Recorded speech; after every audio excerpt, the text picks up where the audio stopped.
Andhra special tomato பப்பு எப்படி பண்ணுறதுன்னு பார்க்கலாமா? ஒரு பேனில் அரை மணி நேரம் போல் ஊற வச்சுருந்தேன்.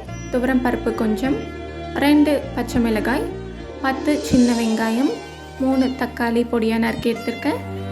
தேவைக்கேற்ப உப்பு, அரை டீஸ்பூன் மஞ்சள் தூள், 2 டீஸ்பூன் குழம்பு மிளகாய் தூள். தேவைக்கேற்ப தண்ணி ஆட் பண்ணி பேனை க்ளோஸ் பண்ணி 5 விசில் விட்டு எடுத்துக்கலாம். பப்பையும் தக்காளியும் நல்லா கடைஞ்சி விட்டு கொஞ்சம் புளி தண்ணியுமே அதில் ஆட் பண்ணிக்கலாம்.